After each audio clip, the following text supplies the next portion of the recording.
Selamat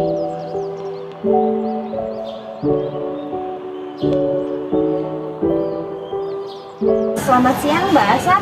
Siang Kak. Iya, gimana kabarnya? Alhamdulillah baik. Kakak gimana? Alhamdulillah baik juga. Tadi habis pelajaran apa? Kimia. Oh, habis kimia ya. Besok udah mau pas gitu ya. Lagi ngejar materi. Betul sekali ya. Oke, sebelumnya saya ucapkan terima kasih ya sama Mbak Asa. Mbak Asa udah berkenan hadir di sini. Kebetulan kita ngobrolnya di luar begitu ya Mbak ya. Saya terima kasih ke Mbak Asa karena sudah berkenan hadir di sini. Nah, sebelumnya Mbak Asa tahu kita mau ngapain? Belum Kak. Oke, belum tahu ya. Iya, baik. Jadi di sini kita akan melaksanakan konseling individu. Sebelumnya Mbak Asa itu sudah pernah dengar konseling individu atau pernah melakukannya? Belum Kak. Belum. Oke, jadi konseling individu itu adalah suatu layanan yang ada di BK di mana nanti seorang konselor membantu konseling. Di sini konselornya adalah saya dan konselingnya adalah Mbak Asa untuk menyelesaikan masalah seperti itu. Nah, di mana nanti di sini Mbak Asa tidak perlu khawatir, semua yang Mbak Asa ceritakan di sini nanti dijamin kerahasiaannya. Jadi saya tidak akan membocorkan apapun yang saya dapat informasi dari Mbak Asa. Di sini diharapkan untuk terbuka untuk menceritakan masalahnya, begitu biar nanti kita menyelesaikan masalahnya juga gampang begitu ya. Mbak Asa terbuka karena memang di dalam konseling individu ini itu memiliki asas keterbukaan. Cara tahu masalahnya apapun yang Mbak Asa rasakan begitu ya. Dan itu juga asas kesukarelaan di mana Mbak Asa datang ke sini secara sukarela, tidak ada paksaan. Alhamdulillah. Jadi di sini Mbak Asa secara sukarela, tidak ada paksaan untuk datang ke sini. Dan selain itu juga ada asas kerahasiaan. Sama seperti yang tadi saya katakan, Mbak Asa di sini tidak perlu khawatir karena akan dijamin kerahasiaannya. Jadi apapun yang Mbak Asa ceritakan ke saya, cukup saya dan Mbak Asa yang tahu dan Allah yang tahu, begitu ya. Dan di dalam konseling ini itu dibatasi oleh waktu Mbak. Jadi nanti kita kira-kira 20 menit cukup ya? Oke, kita 20 menit cukup. Nanti apabila ada yang perlu kita bahas lagi, kita bicarakan, nanti kita bisa berjanjian lagi gitu. Kita janjian kapan kita mau ketemu lagi begitu. Kalau memang ada yang harus dibahas lagi begitu. Nah, kira-kira Mbak Asa sudah siap? Sudah Kak. Oke, alhamdulillah. Kemarin kan Kak Mita sudah masuk ke kelasnya Mbak Asa begitu. Terus di kelasnya Mbak Asa itu suruh menulis tentang perencanaan karir begitu ya. Iya. Nah, dari asesmen dan dari yang kita lihat begitu, Mbak Asa masih bingung untuk menentukan karirnya Mbak Asa begitu. Masih Kak. Iya, masih bingung begitu ya. Nah, kira-kira Mbak Asa menceritakan. Jadi saya belum membicarakan karir dengan orang tua. Iya. Tetapi ibu itu udah bilang ke saya bahwa saya itu kerja. Oh iya sih. Tapi sebelum bilang disuruh kerja gitu, jauh-jauh hari itu bilangnya disuruh kursus. Nah, waktu itu pernah juga ngomong ke kakak saya. Jadi kan kakak saya lagi kuliah. Iya. Nah, terus ibu saya bilang ke saya, besok kalau udah kerja, adik bantu kuliah. Jadi saya Bingung. Di situ awalnya si ibu itu menyarankan untuk kerja atau enggak untuk kursus, tapi di waktu lain bilang kakaknya untuk bantu masa kuliah begitu ya. Iya. Nah, dari Mbak Asa sendiri nih, keinginannya Mbak Asa itu setelah lulus mau gimana? kalau dari saya sendiri pengennya kuliah dulu sih Kak. Pengennya kuliah dulu. Kira-kira Mbak Asa pengennya kuliah di mana tuh? Pengennya di Unsud. Oh, di Unsud. Ambil jurusan apa? Farmasi. Farmasi. Oh, bagus tuh, farmasi di Unsud juga bagus itu sih. Oke. Nah, tapi Mbak Asa udah pernah membicarakan sama ibunya kalau misalkan dan Mbak Asa tuh pengen kuliah gitu. Pernah waktu itu kayak cuman bercandaan doang. Oh, cuma bercanda. Waktu itu juga ibu bilang ternyata di Cilacap ini ada SMK buat keperawatan. SMK. SMK perawatan. Kalau SMK perawatan saya kurang paham. Kalau farmasi memang ada SMK farmasi. Iya, farmasi oh ya kalau Iya, nggak salah ya. SMK farmasi.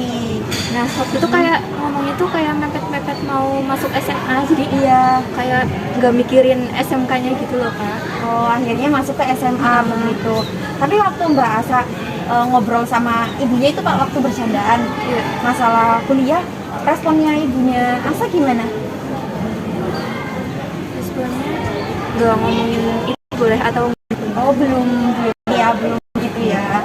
Tapi ibu itu pernah ngomong si Mbak Asanya untuk kerja kayak gitu. iya. Tapi kalau misalkan nanti suatu saat Mbak Asa kan pengen kuliah.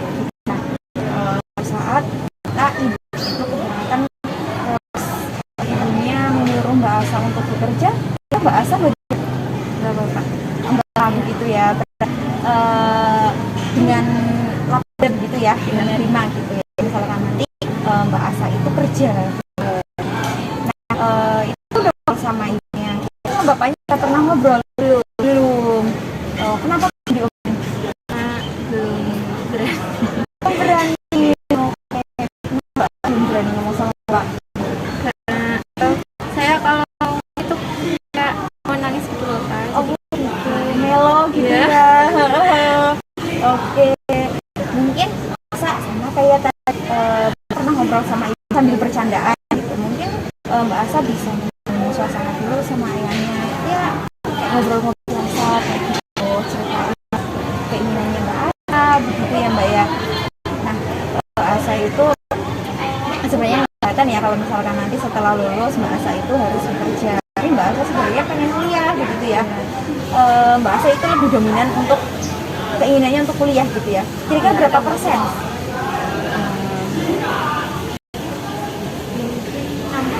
60% kuliah, 40% saja. Begitu. Nah, di sini saya pengen tahu nih, Mbak Asa tulis di sini kira-kira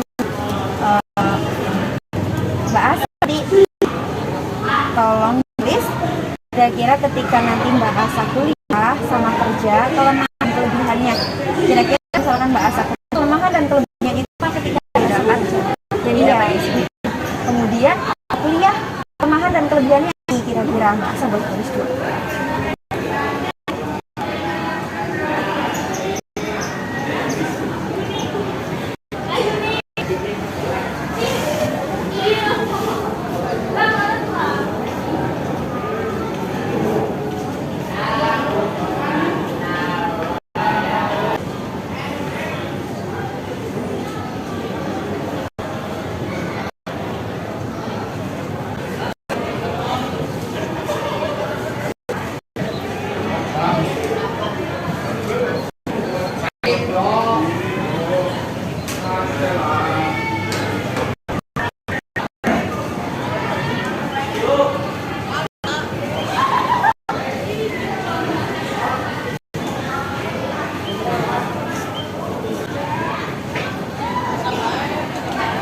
Oke, sudah ya.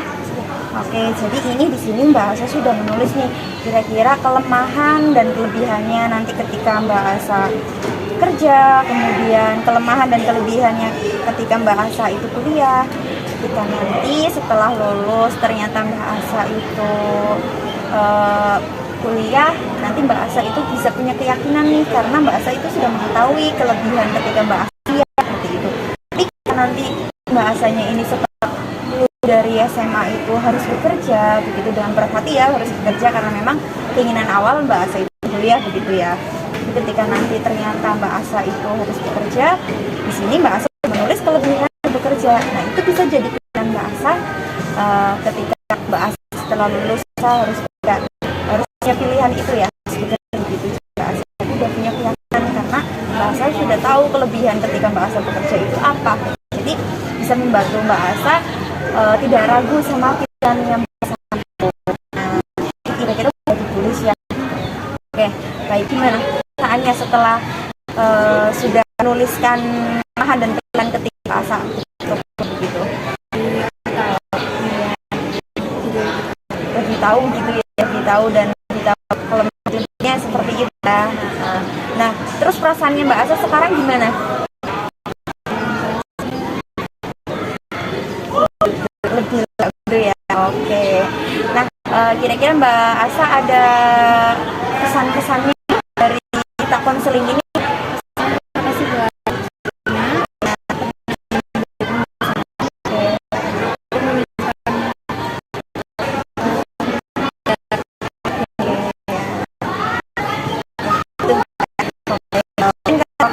Sudah hampir selesai gitu. Ketika ada yang bicara ini kita paling gitulah ya, kita jelas memang ada harus dibicarakan lagi. Jadi untuk proses konseling pada pagi ini kita cukup sekian dari saya. Terima kasih ya Mbak Asa ya. Terima kasih juga. Saya mohon maaf apabila tadi kata yang berkenan di hati